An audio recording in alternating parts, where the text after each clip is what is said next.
असतो मां सद्गमया तमसो मां ज्योतिर्गमया मृत्युं मां अमृतं गमया।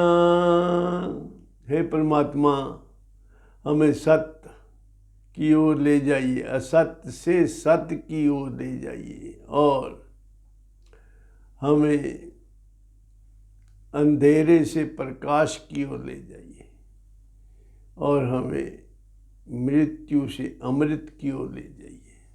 सत्य से असत्य की ओर जाने का मतलब ये कि हम असलियत को जान सकें, हम सच्चाई को जान सकें। सबसे ज़्यादा गलत हम क्या जानते हैं? क्या हम सच्चाई को नहीं जानते? सच्चाई को ना जानना एक बात है, हम सच्चाई को नहीं जानते तो जानने की कोशिश करेंगे, परंतु हम सच्चाई को ना जानकर गलत चीज़ को ही ठीक मान के बैठे हैं। हम अपने शरीर को ही अपना आप मान के बैठे हैं, घाटे का सौदा करके बैठे हैं। ये शरीर जो है, ये भगवान ने इसको दुखालया अशाश्वतम कहा है। दुखालया का मतलब दुखों का घर, विद्यालय का मतलब होता है विद्या का घर यानी स्कूल, और औषधालय का मतलब होता है जहाँ औषधियाँ मिले, हॉस्पिटल। और ये शरीर जो है ये दुखालय है, यहाँ दुख निवास करते हैं और इस शरीर को ही हम मैं मान के बैठे हैं, जबकि ये मैं नहीं है, मेरा है। हम मेरा कहते भी हैं इसे, फिर हम मेरा कहते कहते इसको मैं मान लेते हैं। ये सबसे बड़ी ये भूल है। ये दिखाई देने वाला जगत 5 महाभूतों से ही बना हुआ है। इतनी वैरायटी, इतनी विविधता, इतना विस्तार, ये सारा 5 तत्वों का ही तमाशा है, विस्तार है। जगत के इतने ज़्यादा विभिन्न पदार्थों को हम 5 इंद्रियों के माध्यम से ही डील करते हैं, इंटरेक्ट करते हैं इनके साथ, इन इंद्रियों के द्वारा। ये क्या है इंद्रियां 5? कौन सी?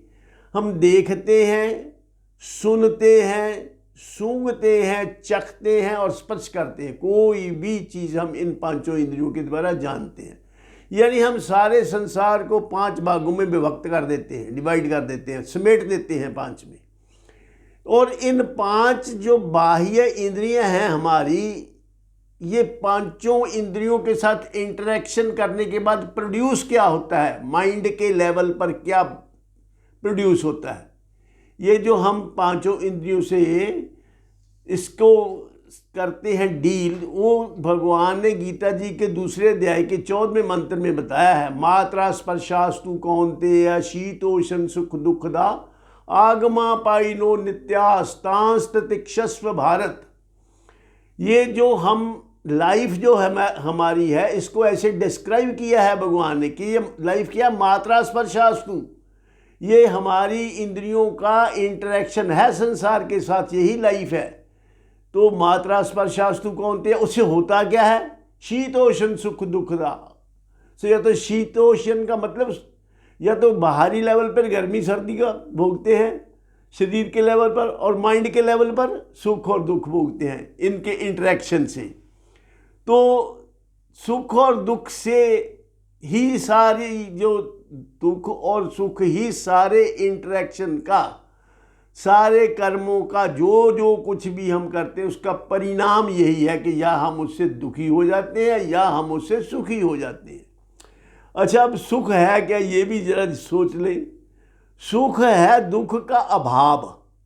अभाव किस चीज़ का होगा? अभाव उसका होगा जिसका पहले भाव होगा। भाव मीन्स जो चीज़ पहले प्रेजेंट है, जो चीज़ पहले है वो हटा दे तो अभाव हो गया।